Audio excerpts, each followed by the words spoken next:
नमस्कार, हमारा उत्तराखंड देख रहे हैं आप और मैं हूं आपके साथ ज्योति। चलिए शुरुआत करते हैं खबरों की। प्रदेश मंत्रिमंडल की होने वाली बैठक अपरिहार्य कारणों से टाल दी गई है।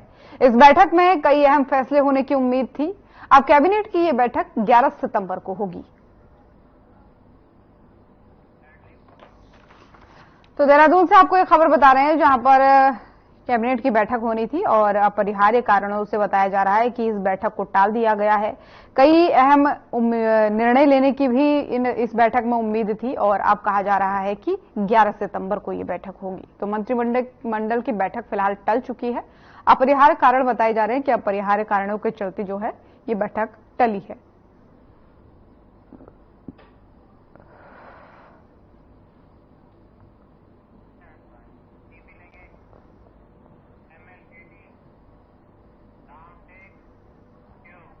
और हिंदी फिल्मों के सुप्रसिद्ध फिल्म निर्माता निर्देशक विपुल अमृतलाल शाह और उनकी पत्नी सिनेतारिका शेफाली शाह ने मुख्यमंत्री पुष्कर सिंह धामी से उनके आवास पर मुलाकात की। देहरादून में उनकी आगामी बॉलीवुड फिल्म हिसाब की शूटिंग चल रही है। विपुल अमृतलाल शाह फिल्म निर्माता और एक प्रसिद्ध निर्देशक भी हैं और विपुल शाह ने उत्तराखंड सरकार द्वारा लाई गई फिल्म नीति 2024 को अत्यंत फिल्म फ्रेंडली बताया है और इस फिल्म नीति के लिए मुख्यमंत्री पुष्कर सिंह धामी का आभार भी व्यक्त किया है। उन्होंने कहा कि नई उत्तराखंड फिल्म नीति के कारण अब उत्तराखंड में फिल्मों की शूटिंग को और भी बढ़ावा मिलेगा।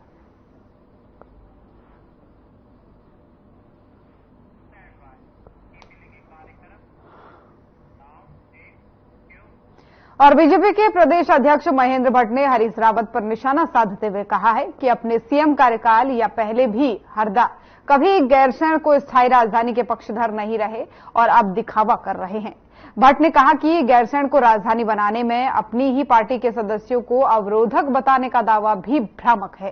साथ ही उन्होंने ये भी कहा कि यदि स्थायी राजधानी की राह तब विद्रोही कांग्रेसी रोड़ा बने थे तो वे उसके बाद भी लंबे समय तक मुख्यमंत्री बने रहे और क्यों नहीं तब उन्होंने स्थायी राजनीति की घोषणा की। अब 7 साल बाद ही उन्हें याद आ रहा है। उन्होंने कहा कि पूर्व सीएम हरदा जनता का विश्वास खो चुके हैं। सच्चाई यह है कि हरदा कभी भी राज्य निर्माण के पक्ष में नहीं थे, स्वयं को गैरसैंण का शुभचिंतक बनने का ढोंग रच रहे हैं।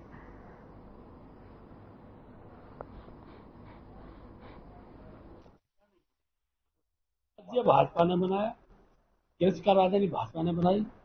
गैरसैंण के विकास के लिए भाजपा कटिबद्ध है और आगे भी जो कुछ भी करना होगा वो भाजपा ही करेगी। वहाँ का ढांचागत व्यवस्था को सुधार करना हो, भविष्य के अंदर प्रशासनिक इकाई की व्यवस्था करनी हो, भाजपा का जो सरकारी सत्ता है। हरीश रावत जी जो बात कह रहे हैं वो ये भूल क्यों जाते हैं उसके बाद 2 साल तक मुख्यमंत्री रहे और इतना खौफ हो गया कि जो पार्टी छोड़ के चले गए उसके बाद भी गैरसैंण को उन्होंने राजधानी नहीं बनाई। तो ये कौन सा क्या विषय समाज को लेकर दे रहा है? समाज सब चीज को जानता है, समाज को पूरा पता है कि भारतीय जनता पार्टी के अलावा उत्तराखंड राज्य के हर क्षेत्र के विकास के लिए हर दल केवल राजनीति करता है, हम विकास को धरातल उतारते हैं।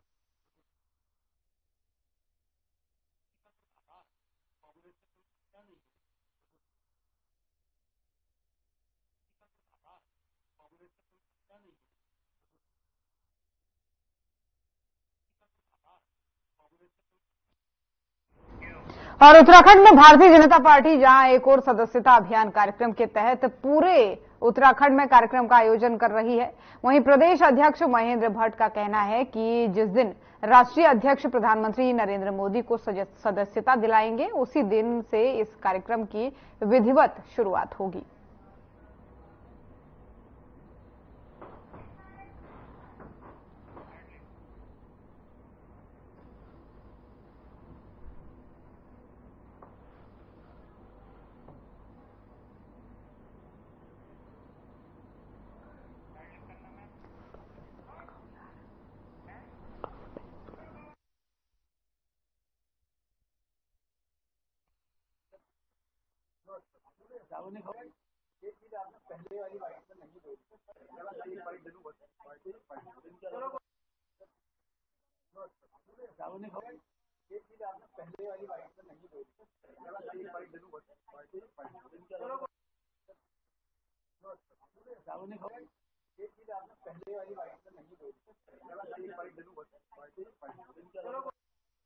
पूरे उत्तराखंड में कार्यक्रम का आयोजन कर रही है। वहीं आपको बता दें कि जो उत्तराखंड में बीजेपी के प्रदेश अध्यक्ष है महेंद्र प्रसाद भट्ट, उनका कहना है इस मामले में कि जिस दिन राष्ट्रीय अध्यक्ष प्रधानमंत्री नरेंद्र मोदी को सदस्यता दिलाएंगे उसी दिन से इस कार्यक्रम की विधिवत शुरुआत होगी। तो देहरादून से ये खबर आपको बता रहे हैं।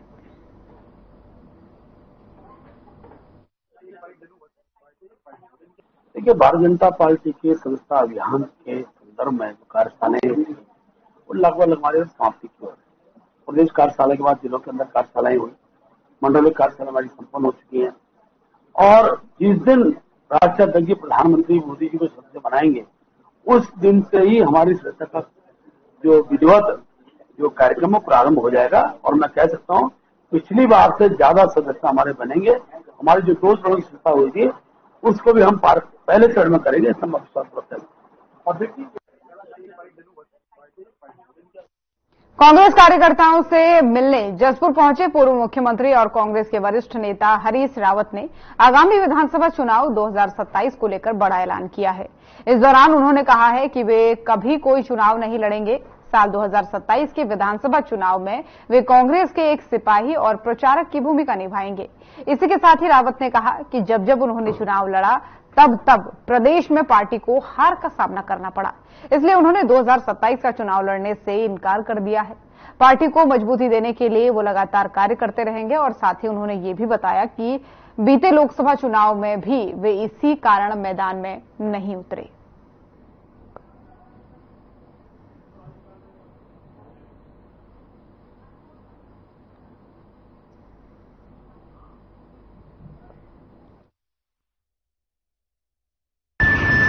एक समय आता है जब आदमी को, और अब इसमें मैं इतना ही कहूँगा कि ये कांग्रेस के हित में है इन चुनाव। और मैं 2002 में चुनाव नहीं लड़ा, कांग्रेस सरकार में गया। 2012 में नहीं लड़ा, कांग्रेस सरकार में आई और दोनों बार प्रचार में नहीं। अब जब मैं चुनाव लड़ा तब कांग्रेस सरकार उल्टा ही, तो इसलिए 2027 में कांग्रेस सत्ता में आए।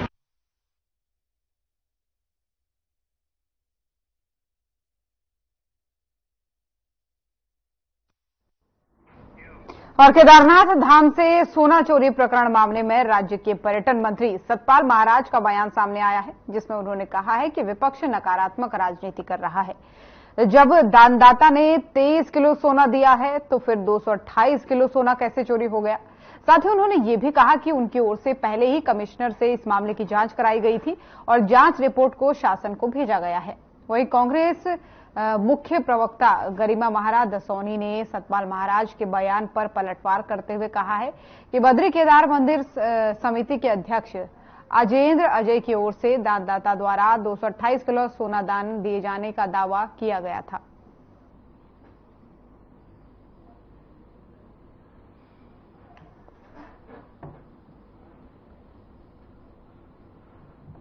ना आपको आपदा की चिंता रहती है, ना आपको चारधाम व्यवस्थाओं की चिंता रहती है और न कभी आपने सड़कों की सुधरी। जितने विभाग आपके पास हैं आपने जस्टिस किसी के साथ नहीं किया। आज केदारनाथ सोना चोरी मामले में आप कह रहे हैं कि 23 किलो दानदाता ने दिया और 228 किलो का आरोप लगाया जा रहा है। तो माननीय मंत्री महोदय, आप ये देखिए, मैं आपसे प्रार्थना करना चाहता हूँ, दानदाता जो थे उन्होंने 23 किलो सोना दिया, उसकी पर्ची कटी हुई है। 23 किलो जब सोना दान में दिया गया तो 228 किलो कैसे चोरी हो गया, आप यही बताइए मुझे। तो इसमें भ्रांति है, उस भ्रांति का हमने निराकरण कर दिया है। मैंने उसी समय कमिश्नर गढ़वाल से जांच कराई थी, जांच की रिपोर्ट आने वाली है, शासन में गई है, शासन हमें भेज देगा, जांच की रिपोर्ट आपके आगे हम सार्वजनिक कर देंगे। कांग्रेस के लिए इस मुद्दे को क्यों? कांग्रेस तो कुछ। और एक छोटे से ब्रेक के लिए यहां पर रुकेंगे, जल्द हाजिर होंगे।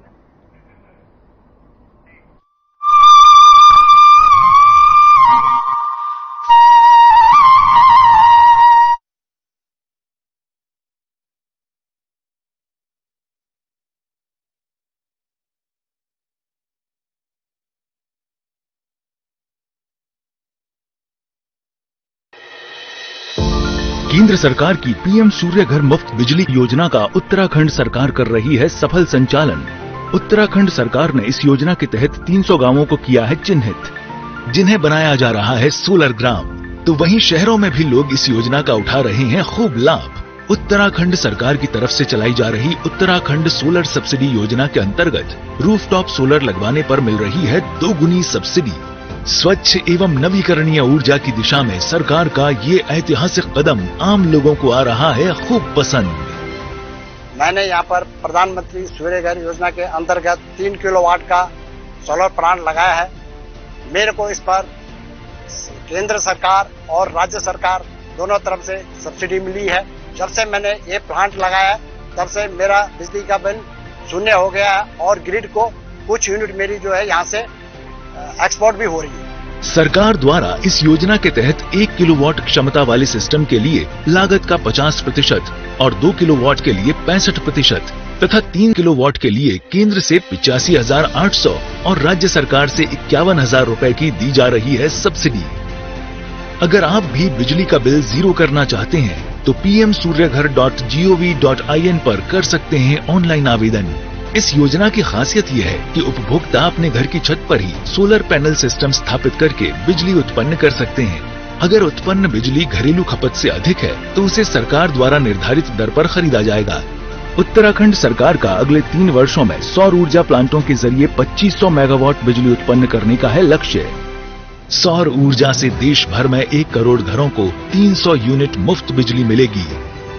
आत्मनिर्भर भारत के संकल्प को पूरा करता उत्तराखंड। ऊर्जा प्रदेश की राह में तेजी से आगे बढ़ रहा है उत्तराखंड।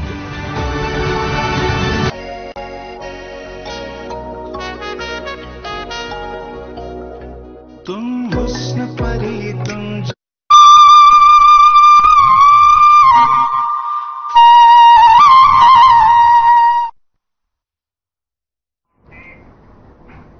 और ब्रेक के बाद एक बार फिर से स्वागत है आप सभी का। चलिए खबरों में आगे बढ़ते हैं। कैबिनेट मंत्री सतपाल महाराज ने जानकारी देते हुए बताया कि उत्तराखंड की 4 धाम यात्रा दोबारा शुरू की जा रही है। उत्तराखंड बनने के बाद से मार्च 2024 तक 37,512 किलोमीटर मार्ग का निर्माण किया जा चुका है।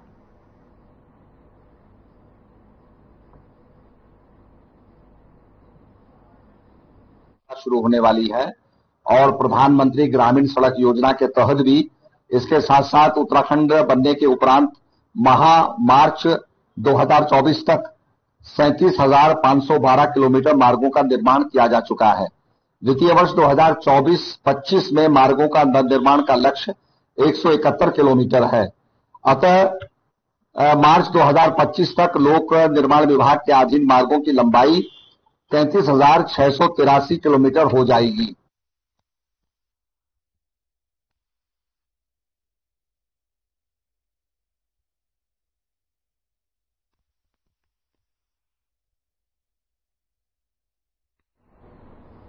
तो सतपाल महाराज ने जानकारी दी है। नेता प्रतिपक्ष हैं उत्तराखंड में। आपदा के कारण 187 सड़कें अभी भी बंद है उनका कहना है। और भारतीय जनता पार्टी, माफ कीजिएगा, मंत्रिमंडल में कैबिनेट मंत्री हैं सतपाल महाराज और उन्होंने आपदा के कारण 187 सड़कें बंद होने की जानकारी दी है। दरअसल मीडिया को संबोधित करते हुए उन्होंने ये जानकारी दी।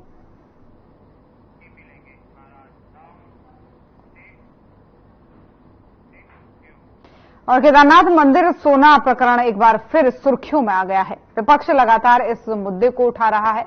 मामले में पर्यटन और कैबिनेट मंत्री सतपाल महाराज जी ने कहा कि विपक्ष हमारी पार्टी को बदनाम करने की वजह से इस तरीके का मुद्दा बना रहा है। दानदाता ने केवल 23 किलो सोना दान में दिया था, जिसे बेवजह विपक्ष 228 किलो बता रहा है।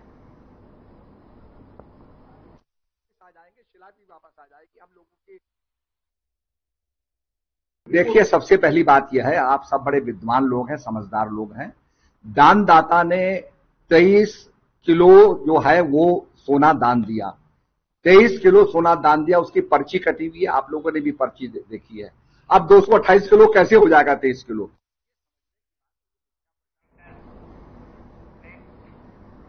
और उत्तराखंड में होने वाले आगामी चुनाव के लिए कांग्रेस ने अभी से तैयारियां तेज कर दी हैं। इसके तहत कांग्रेस हाईकमान ने एक समिति का गठन किया है।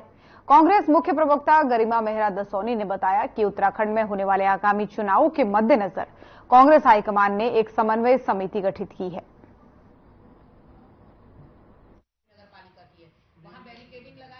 देखिए, केदारनाथ उपचुनाव पार्टी के मद्देनजर भी और देश के मद्देनजर भी बहुत महत्वपूर्ण चुनाव है और पार्टी अभी बद्रीनाथ और मंगलौर चुनाव जो जीती है उससे पार्टी में बहुत जोश और उत्साह है और मैट्रिक लगाने के पूरे मूड में है। जनता हमें भरपूर सहयोग दे रही है और आगामी जो निकाय और पंचायत चुनाव भी होने हैं वो भी बहुत महत्वपूर्ण है। लगातार भारतीय जनता पार्टी का इन चुनावों को टालना ये बताता है कि भारतीय जनता पार्टी को ये अंदेशा हो गया है।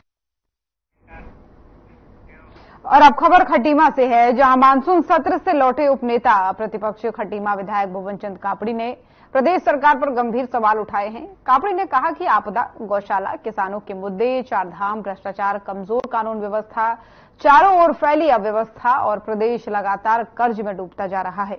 इन सभी गंभीर मुद्दों पर सरकार चर्चा करने को तैयार नहीं है। सरकार पर संवेदनहीनता का आरोप लगाते हुए उन्होंने कहा कि सरकार जन सरोकार से कोई ताल्लुकात नहीं रखना चाहती है। बड़ी उम्मीद थी कि मानसून सत्र को चलाया जाएगा और आपदा, भ्रष्टाचार, चारधाम जैसे गंभीर मुद्दों पर सरकार सुनवाई करेगी, लेकिन सरकार ने जो भी गैरसैंण में सत्र चल रहा है और मानसून सत्र है, चारों ओर आपदा हुई और सरकार आपदा में चर्चा करने के लिए तैयार नहीं है। चारों ओर भ्रष्टाचार फैला हुआ है, सरकार भ्रष्टाचार पर बात करने के लिए तैयार नहीं है। हमारे चार धामों की स्थिति बहुत खराब है, सरकार चार धाम पर चर्चा करने के लिए तैयार नहीं है। सरकार, मेरा ये कहना है कि सरकार इन सब मुद्दों से इसलिए बच रही थी कि आपदा में सरकार लोगों को राहत नहीं दे पाई और भ्रष्टाचारियों को सरकार लगातार संरक्षण दे रही है और एक्सटेंशन दे रही है। और हल्द्वानी में नैनीताल रोड पर एक बड़ा भू धंसाव हुआ है। अचानक से सड़क का एक हिस्सा पानी के रिसाव के कारण धंस गया, जिससे यातायात पर भी काफी प्रभाव पड़ा है। 1 महीने पहले भी वर्कशॉप लाइन में इसी तरह सड़क का एक बड़ा हिस्सा धंस गया था, जिसे रिपेयर करने के लिए काफी समय तक यातायात डाइवर्ट किया गया था। प्रशासन का कहना है कि सिंचाई विभाग की नहरें काफी पुरानी हो चुकी हैं, जिसमें लगातार इस तरह के धंसाव हो रहे हैं। सिटी मजिस्ट्रेट एपी वाजपेयी ने मामले में बताया कि सिंचाई विभाग ने नैनीताल रोड पर हुए धंसाव को रिपेयर करने का काम जो है वो शुरू कर दिया है। वहीं इसके अलावा सिंचाई विभाग को वर्षों पुरानी नहरों का दोबारा से सर्वे करने के निर्देश दिए हैं। जल्द ही शहर में अंडरग्राउंड सर्वे कराया जाएगा, जिससे कि धरातल की स्थिति का पूरा पता चल सके। देखिए, ये हमारी एक जमरानी की नहर है और इसमें कल शाम को धंसाव की सूचना मिली थी। उसके बाद से विभाग ने इसको टेकअप किया है और आज इसमें कार्य प्रारंभ कर दिया गया है। प्रथम दृष्टया ये ज्ञात हुआ है कि स्लैब जो है वो सुरक्षित है, मात्र उसकी जो दीवार है उसमें नुकसान हुआ है। तो 3 से 4 दिन में ये अपनी जगह रिस्टोर कर दिया जाएगा। सर, इसके अलावा कोई और जांच भी आप करा रहे हैं ऐसे अंदरूनी, आगे कोई और दिक्कत ना हो? नहर भी बगल से जा रही है, कई जगह सड़कें भी धंसी है पुरानी। हमारे शहर में देखिए बहुत सारी नहरें हैं जो काफी सालों से चलती आ रही हैं। बीच में कालांतर में इनको समय समय पर आवश्यकता के अनुसार कवर कर दिया गया था।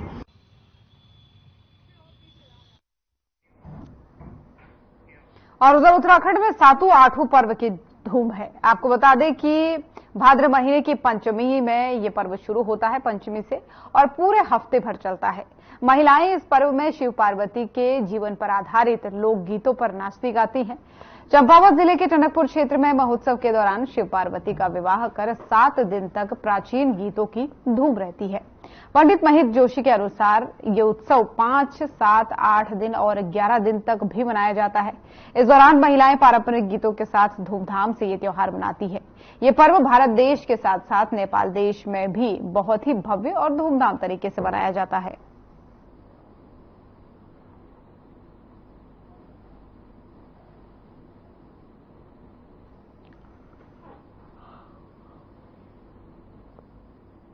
का जो ये महोत्सव है, ये भाद्रपद की कृष्ण पक्ष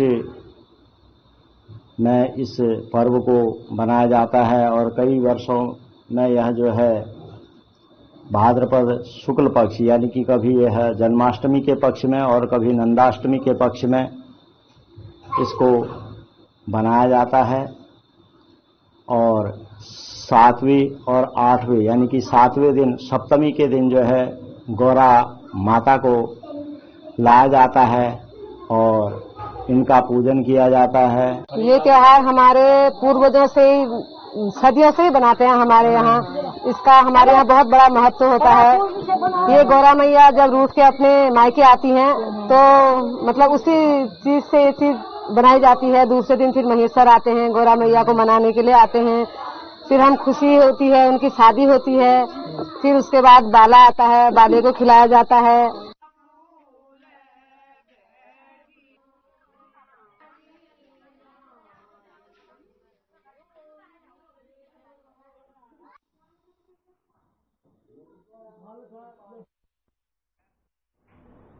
और लालकुआ में आवारा जानवरों के आतंक से परेशान हल्दुचौड़ के दर्जनों ग्रामीणों ने तहसील कार्यालय में जोरदार प्रदर्शन किया है।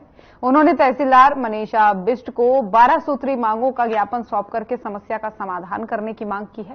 साथ ही 1 सप्ताह के भीतर समस्या का समाधान नहीं होने पर उन्होंने तहसील में धरने पर बैठने की चेतावनी भी दे दी है।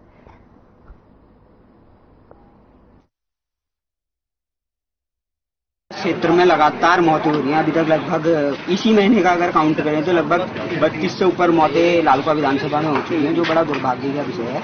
हम लोग आज तहसीलदार महोदय के पास आए हैं। उनको ये हमने आज एक अल्टीमेटम दिया है 1 हफ्ते का कि अगर 1 हफ्ते के अंदर अभियान चलाकर ये आवारा पशु नहीं उठाए जाते हैं तो या तो वो आवारा पशु हम लालकुआ तहसील में पहुंचा देंगे और जो गौशाला हल्दुचौड़ क्षेत्र में चल रही है उन सभी गौशालाओं पे हम खुद ताला जड़ेंगे, क्योंकि उनका ये कहना है कि इनमें हम जो है आवारा पशु नहीं रख सकते। नगर निगम की गौशाला है। ग्रामीण क्षेत्र के युवा साथियों द्वारा यहाँ पर तहसीलदार मैडम को ज्ञापन दिया गया है गौवंश को लेके, और आज सरकार कहती है कि गौवंश को हम बचाएंगे, दूसरी ओर सरकार जो है गौवंश की हत्या करती है। तो मैं इसलिए जो है यहाँ पर ये लोग इसलिए आए हैं। रोज रोटुमा आप हाईवे में देख रहे हैं, रोज हर माँ का चिराग बुझ रहा है, घरों की चिरागे बुझ रहे हैं, रोज एक्सीडेंट हो रहे हैं। आपके द्वारा भी खबर रोज दी जाती है, आज यहाँ जो है एक्सीडेंट हो गया। और हमारा मांग ये है कि देखिए गंगापुर में इतनी बड़ी गौशाला बनी है, आपको प्रशासन ने सबको बता दिया गया इतनी बड़ी गौशाला बनी है और हमारे जानवरों को यहाँ पता नहीं अभी नए हल्द्वानी से लालकुआ से इधर से बाहरी क्षेत्रों से ला के बड़े। और सामुदायिक स्वास्थ्य केंद्र की पुरानी बिल्डिंग के 3 कमरों में लगी एसी की कॉपर पाइप को काटकर अज्ञात चोरों ने चोरी कर लिया है। सीएमएस डॉक्टर धीरेन्द्र गहलोत के मुताबिक सामुदायिक स्वास्थ्य केंद्र की पुरानी बिल्डिंग में प्रयोगशाला, मीटिंग हॉल, लेबर रूम में लगे एसी के आउटर के कॉपर पाइप काट करके अज्ञात चोरों ने चोरी कर लिया है।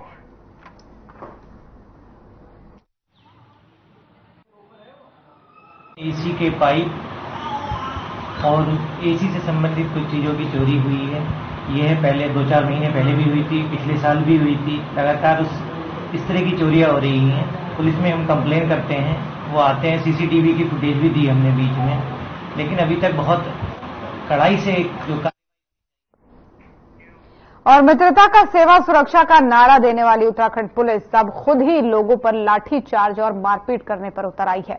ताजा मामला लालकुआ के हल्दुचौड़ क्षेत्र का है, जहां छात्र छात्राओं पर पुलिस द्वारा लाठीचार्ज करने का आरोप लगा है।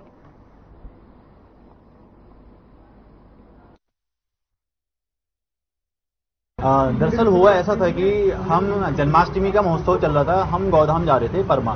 तो मैं अपने साथी महेश बिष्ट से वार्तालाप कर रहा था कि हमें गौधाम जाना चाहिए और क्या कहते हैं जन्माष्टमी महोत्सव में एंजॉय करनी चाहिए। तो उसी समय हम आपस में वार्तालाप कर रहे थे तो एसआई गौरव जोशी सर आते हैं और उसके तुरंत बाद 5 से 10 सेकंड के बीच में लाठीचार्ज कर देते हैं। उसके बाद हम एसआई साहब से पूछते हैं कि सर आपने किस बेस पे हमें मारा और क्यों मारा। तो उनका क्या कहते हैं, उनका कहना यह होता है कि उन लोगों ने एक ज्ञापन दिया है जिसमें आरोप है कि हल्दुचौड़ चौकी इंचार्ज और कुछ पुलिसकर्मियों ने उनके साथ दुर्व्यवहार और मारपीट की है।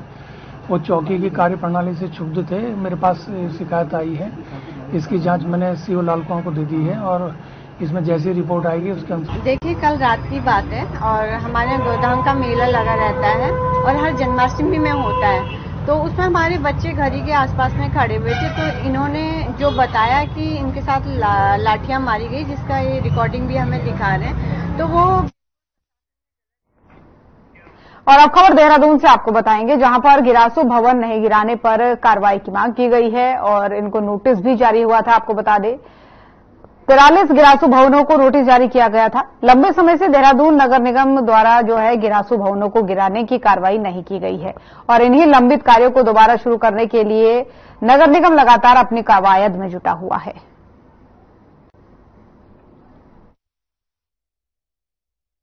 देखिए, मैं ये अवगत कराना चाहूंगा कि हमारे पास जो 82 भवन थे वो करीब 43 थे, 43।